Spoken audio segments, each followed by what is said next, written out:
Welcome to Prayagraj institute. आज हम लोग बात करेंगे केमिस्ट्री के अति महत्वपूर्ण एमसीक्यू मल्टीपल चॉइस क्वेश्चंस के बारे में।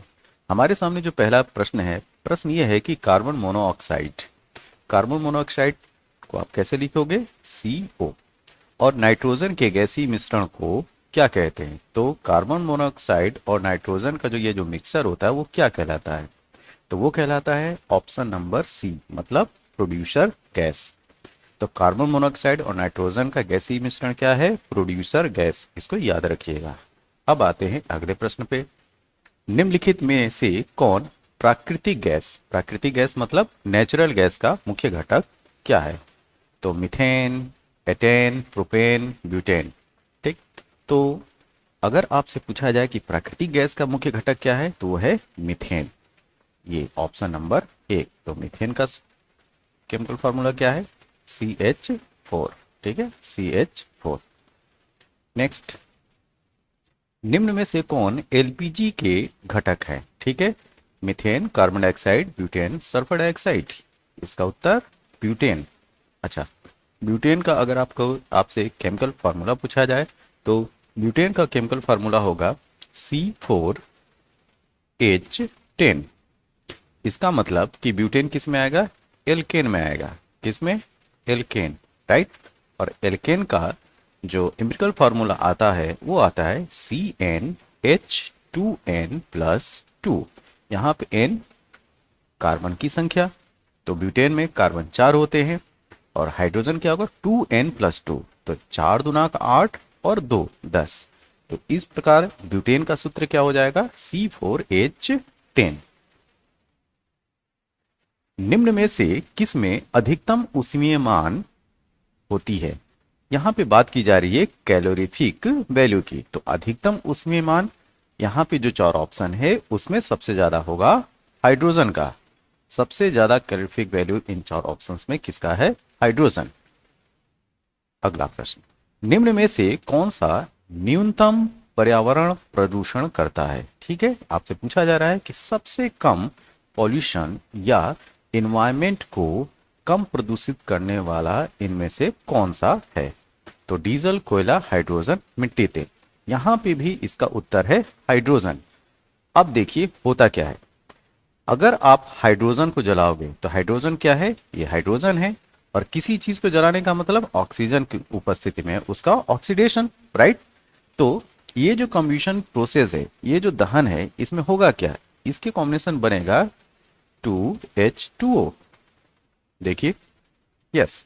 तो ये है क्या? ये है वाटर, पानी। और आपसे प्रश्न ये भी पूछा जा सकता है कि वह कौन सा ईंधन है, ठीक, जिसको जलाने पे या किसको जलाने पे पानी प्राप्त होता है? तो आप क्या बताएंगे? आप बताएंगे हाइड्रोजन। हाइड्रोजन जलने के बाद क्या देगा? पानी देगा, वाटर देगा। और वाटर तो प्रदूषक नहीं है ना, तो इस वजह से इस ऑप्शन में हो गया हाइड्रोजन। अगला प्रश्न, कोयले के विभिन्न प्रकारों में कार्बन की प्रतिशत मात्रा अलग अलग होती है। इनमें से किस में सर्वाधिक कार्बन की मात्रा होगी? आपको बताना है कि जो कोयले के विभिन्न प्रकार हैं। अब बात आती है कि कोयले के प्रकार कितने होते हैं। तो कोयले के 4 प्रकार होते हैं। एक एंथ्रासाइट, बिटुमिनस, लिग्नाइट और पीट। ये चारों प्रकार दिए हुए हैं।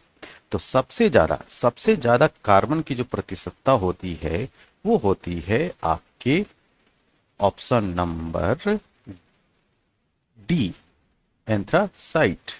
तो एंथ्रासाइट जो कोयला होता है इसमें कार्बन की मात्रा जो है 90% से ज्यादा होती है। ठीक है, उसके बाद जो क्रम आता है वो आता है बिटुमिनस का। बिटुमिनस के बाद जो क्रम आता है लिग्नाइट का, और सबसे कम हो गया मिलेगा आपको पीट में।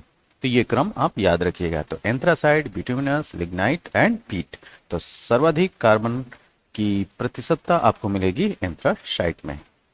और कोयले के प्रकार कितने होते हैं? कोयला 4 प्रकार का होता है, ये भी याद रखिएगा।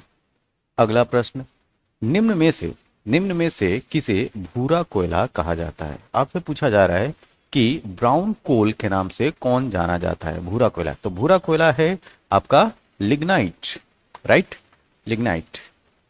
अगला प्रश्न, किस आधार पर मंडलीव नहीं है, ये मेंडलीव है, ठीक है, मेंडलीव आवर्त सारणी को वर्गीकृत किया जाता है?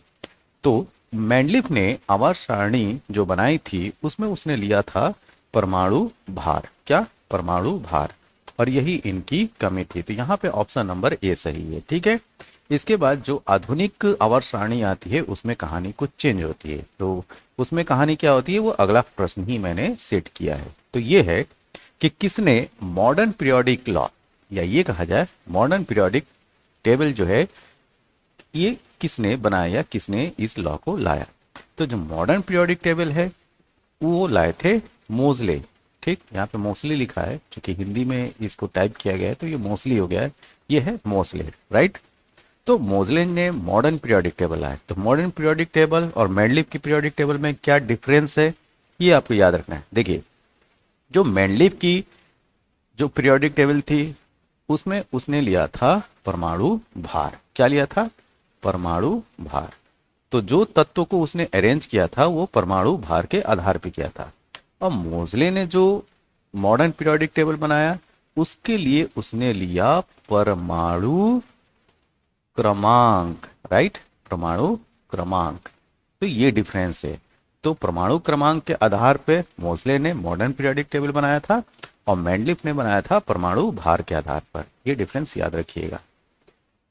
Blue baby syndrome, blue baby syndrome किन लवणों या किसके कारण होता है? ठीक है, तो सल्फेट, क्लोराइड, कार्बोनेट, नाइट्रेट। यहाँ पे उत्तर है नाइट्रेट। ठीक, तो ब्लू बेबी सिंड्रोम किसकी वजह से होता है? नाइट्रेट की वजह से होता है। अब आएंगे हम लोग नेक्स्ट प्रश्न पे। तो नेक्स्ट प्रश्न क्या है? नेक्स्ट प्रश्न ये है कि मेलाथियन, मेलाथियन क्या है? तो मेलाथियन जो है ये कीटनाशक है। क्या है? कीटनाशक। अगला प्रश्न, जब दो इलेक्ट्रॉन एक ही कक्ष में होते हैं तो उनमें क्या पाया जाता है? एक जैसा चक्रण कि विपरीत चक्रण कि एक जैसा अथवा विपरीत चक्रण या कोई चक्रण नहीं। देखिए, जब इलेक्ट्रॉन एक कक्षक में, कक्ष नहीं बोलिए, कक्षक बोलिए, ऑर्बिटल्स की बात की जाए तो एक ऑर्बिटल में अधिकतम 2 इलेक्ट्रॉन हो सकते हैं, राइट। और वो दोनों इलेक्ट्रॉनों का जो स्पिन होगा वो विपरीत होगा। ठीक है, अधिकतम 2 इलेक्ट्रॉन पाए जाएंगे और उनका जो चक्रण होगा वो अपोजिट होगा। अगर क्लॉकवाइज है तो दूसरा एंटी क्लॉकवाइज होगा। तो यहाँ पे ऑप्शन क्या सही है? ऑप्शन नंबर बी, विपरीत चक्र। अगला प्रश्न, निम्नलिखित में कौन सा कण बच जाता है जब हाइड्रोजन परमाणु अपने इलेक्ट्रॉन को खो देता है? ठीक है, तो हाइड्रोजन, हाइड्रोजन क्या है ये? ठीक, मतलब हाइड्रोजन ऐसा एलिमेंट है पीरियोडिक टेबल में, या ये कहें ऐसा तत्व है जिसका परमाणु क्रमांक क्या है? परमाणु क्रमांक है 1। अच्छा, परमाणु भार क्या है? परमाणु भार है 1। ठीक है, यह पीरियोडिक टेबल का पहला एलिमेंट है। तो परमाणु क्रमांक भी 1 है, परमाणु भार भी 1 है। परमाणु क्रमांक 1 होने का मतलब क्या? इसमें इलेक्ट्रॉनों की संख्या क्या होगी? 1 होगी। अच्छा, प्रोटॉनों की संख्या भी क्या होगी? वो भी 1 होगी। तो इलेक्ट्रॉन की संख्या भी 1 और प्रोटॉन की संख्या भी 1। अच्छा, परमाणु भार जब इसका 1 है तो न्यूट्रॉन की संख्या क्या होगी? देखिए, परमाणु भार जो होता है, परमाणु भार जो होता है वो होता है न्यूट्रॉन प्लस प्रोटॉन। तो यहां पे परमाणु भार क्या है? 1 है और उसमें प्रोटॉन की संख्या क्या है? 1 है। तो न्यूट्रॉन की संख्या क्या होगी? 0, राइट। तो अगर उसने इसका एक मैं स्ट्रक्चर ही बना देता हूं। ठीक है, ये समझ लीजिए कि ये है हाइड्रोजन एटम। क्या है? Hydrogen atom. इसके चारों तरफ ये जो है इसमें हो गया 1 इलेक्ट्रॉन, 1 इलेक्ट्रॉन हो गया। और न्यूक्लियस में इसके केंद्रक में क्या हो गया? 1 प्रोटॉन हो गया। तो इतनी ही कहानी है इस वाले हाइड्रोजन की।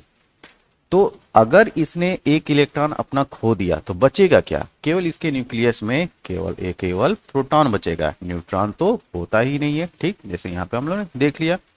तो जब हाइड्रोजन परमाणु अपना इलेक्ट्रॉन खो देता है तो उसके पास केवल और केवल जो बचेगा 1 प्रोटॉन बचेगा। नेक्स्ट, 18 कैरेट सोने में शुद्ध स्वर्ण का अनुपात होता है। ठीक है, 18 कैरेट सोने में शुद्ध सोने का अनुपात बताना है। देखिए, जो 24 कैरेट का सोना होता है, जो 24 कैरेट का सोना होता है वो 100% शुद्ध माना जाता है। ठीक है, तो 24 कैरेट बराबर 100% है। तो 18 कैरेट बराबर सिंपल सा आप मैथ लगा लीजिए। तो करना क्या है, आपको करना है 100 इंटू 18/24। 6 से काट के देखते हैं, 6 3 18, 6 चौका 24, 4 से ये 25 हो गया, ये 25 तियां 75 हो गया, तो 75%। तो 18 कैरेट सोने में शुद्ध स्वर्ण का अनुपात क्या होगा, 75%। अगला प्रश्न, ओके, ये फिर रिपीटेड क्वेश्चन। तो भूरा कोयला है क्या, भूरा कोयला है लिग्नाइट। ब्लीचिंग पाउडर का रासायनिक नाम क्या है। तो ब्लीचिंग पाउडर का रासायनिक नाम आप लोग याद रखिएगा। यहाँ पे जो 4 ऑप्शन दिए हैं उसमें ऑप्शन नंबर बी सही है। क्या, B, calcium hypochlorite bleaching powder का रासायनिक नाम है। तो ये कुछ केमिस्ट्री से संबंधित कुछ महत्वपूर्ण प्रश्न थे। ये प्रश्न आपको कैसे लगे, जैसे भी लगे हों आप कमेंट बॉक्स में आप अपनी राय सुझाव जरूर दीजिएगा। तब तक के लिए थैंक यू, धन्यवाद।